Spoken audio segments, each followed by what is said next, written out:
participant, active and participating participants. में कोटि से नमन। मातृ हृदया या यूं कहूँ तेरा पंथ धर्म संघ की माँ, असाधारण साध्वी प्रमुखा कनक प्रभा जी के चरणों में कोटि से नमन।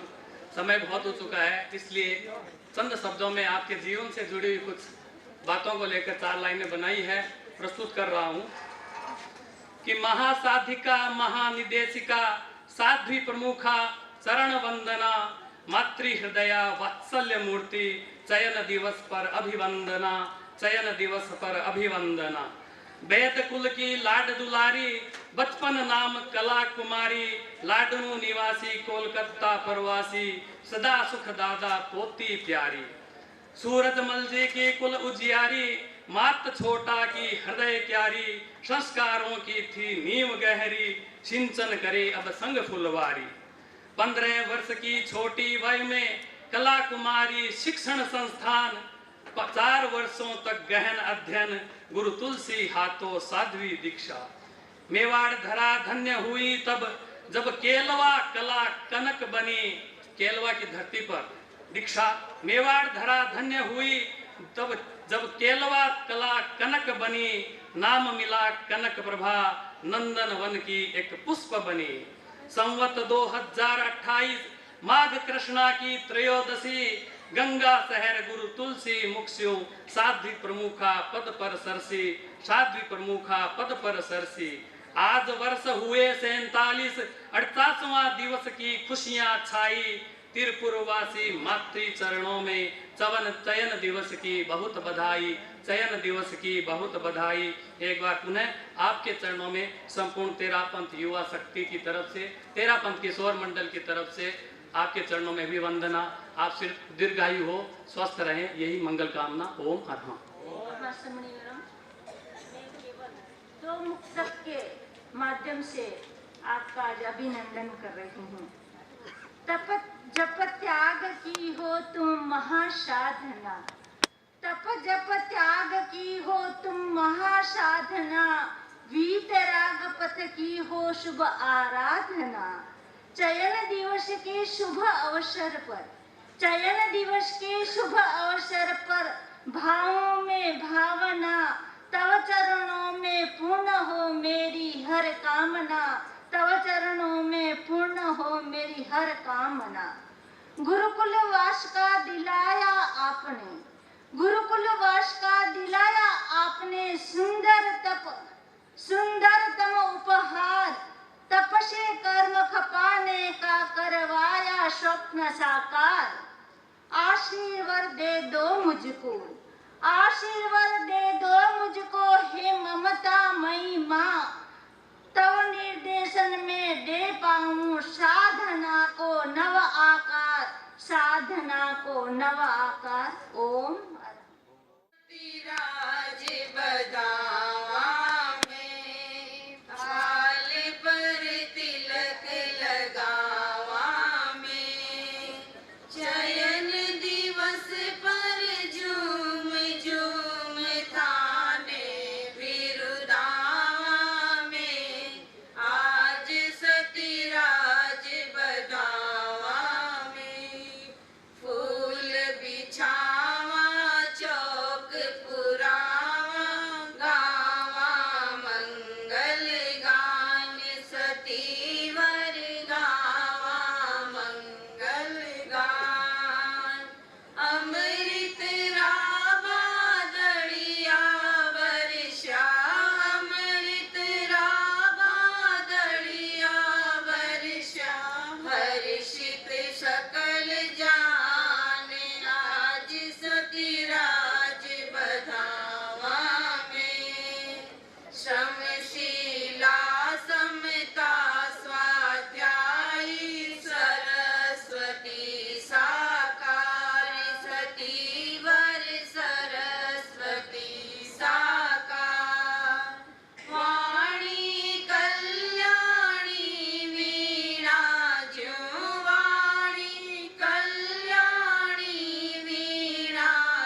मैं अपनी बात को एक छोटे से प्रसंग से प्रारंभ करना चाहूँगी।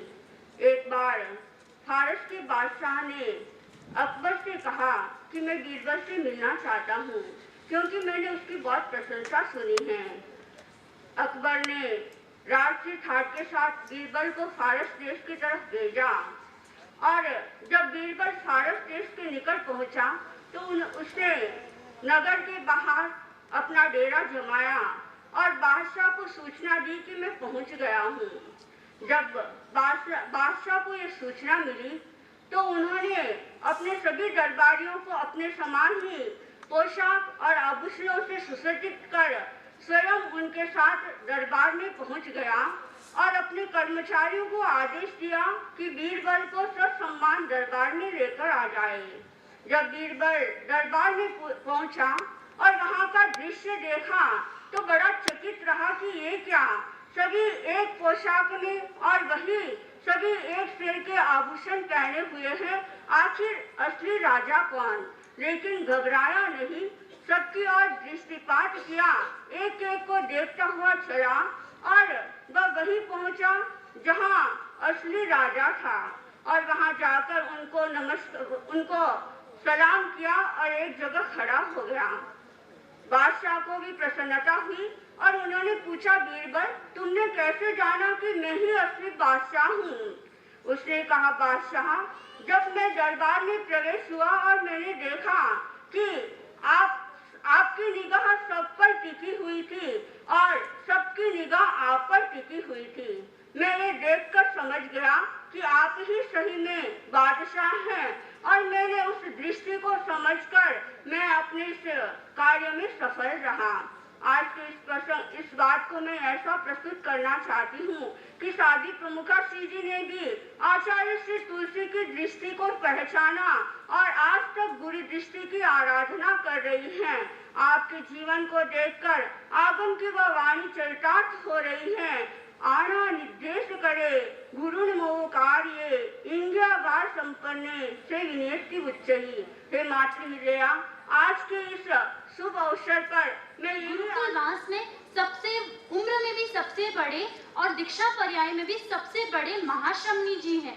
तो आज मैं आपसे निवेदन करना चाहती हूँ, आप सबसे बड़े हैं तो वर्तमान में गुरुकुलवास में तेरापंथ धर्म संघ की अंतरंग परिषद की सबसे छोटी सदस्य मैं ही हूँ। मुझे आपके जीवन को देखकर ऐसा लगता है कि आपके लाइफ में के लेटर की बहुत ज्यादा इम्पोर्टेंस है। आपका नाम, आपका जन्म नाम के लेटर से कला। आगे बढ़े तो आपकी दीक्षा के बाद आपका नाम भी कनक प्रभा। उसके थोड़ा पहले देखें तो आपका जन्म भी कलकत्ता नगरी में हुआ। आपका दीक्षा आदेश भी सम्मेद शिखर कलकत्ता नगरी में आया और तो और आपकी दीक्षा भी केलवा के अंदर हुई। और महाराज आगे क्यों तो आप रो छाया भी साध्वी कल्पलता जी महाराज बन रही, आप रे सागे सागे रह रहे और आप सबसे बेसी रुचिकर विषय कविता ही है, जिसके कारण आप साहित्य जगत में कवियत्री के रूप में प्रतिष्ठित हुआ हो। और तो और हमारी जिंदगी में देखूं तो जिको गुण मन आपरी तरफ हमेशा चुंबक री तरह खींचतो रहे, वह आपरी करुणा भी केसु ही मने मिलती रहे। और मैं आचार्य प्रवर सागे भी आपको संबंध के लेटर से बताना चाहूं। आचार्य प्रवर नाम भले महाश्रमण एम सु है, लेकिन एबीसीडी री गिनती करूं तो एबीसीडी में के लेटर 11वें अक्षर पे आवे तो 11वें आचार्य अपना आचार्य श्री महाश्रमण जी हैं। तो प्रमुखा श्री जी, मैं तो थोड़ी ही बातें निवेदित करी हूँ, आप तो आपरे लाइफ में और भी घनी चीजें देखो तो के लेटर से आपने मिल सके। अंत में मैं हमारी बात 2 पंक्तियां रे सागे आपरे श्री चरणा में निवेदित करना चाहूँ। तेरे चरणों में हर पल मेरा माथ रहे, तेरे चरणों में हर पल मेरा माथ रहे और मेरे माथ पर तेरा हाथ रहे। प्रबल पुरजोर पुकार है मेरी, मातृवत्सला हर क्षण तू साथ रहे, मातृवत्सला हर क्षण तू साथ रहे। मैंने अपना नाम नहीं दिया था। मैं जानती थी कि जैसे ही हम बोलने खड़े होंगे, अंगुलियों से इशारे होंगे या टकटक होगी, तो इसमें कोई फायदा नहीं है। और मुझे ऐसे लग रहा है ये न्याय नहीं हुआ है। वैसे मुझे बहुत प्रिय है कि सारे वक्ता बोल जाए, उसके सबसे लास्ट में मैं बोलूं, लेकिन मैं आज आपके विषय में कुछ नहीं बोलना चाहती। मैं तो वंदनीय साध्वी प्रिया जी से निवेदन करना चाहती हूँ, आप आचार्य पर से निवेदन करें कि साध्वी असाधारण साध्वी प्रमुखा श्री जी का चयन दिवस 3 चरण में मनाया जाए और उस पहले चरण में समन श्रेणी और श्रावक समाज को दिया जाए, दूसरा चरण बहिर्विहारी साध्वियों को दिया जाए और तीसरा चरण राज के साध्वियों को दिया जाए। और मैं क्या कहूँ, क्योंकि मुझे पता है, मैं जैसे ही उठी सबने कहा short and sweet, this is not justice. और मैं ये निवेदन करना चाहती हूँ, अगले बार जब चयन दिवस आए तो आपके चयन दिवस का संयोजन मुझे करना दिए जाए और मैं बताऊंगी कैसे सबको टाइम दिया जाता है। ओम मंगलम साहु मंगलम केवली पन्नतो धम्मो मंगलम चत्तारि लोगोत्तमा अरहंता लोगोत्तमा सिद्धा लोगोत्तमा साहु लोगोत्तमा केवली पन्नतो धम्मो लोगोत्तमो चत्तारि शरणं पवज्जामि अरहंते शरणं पवज्जामि सिद्धे शरणं पवज्जामि साहु शरणं पवज्जामि केवली पन्नतं धम्मं शरणं पवज्जामि।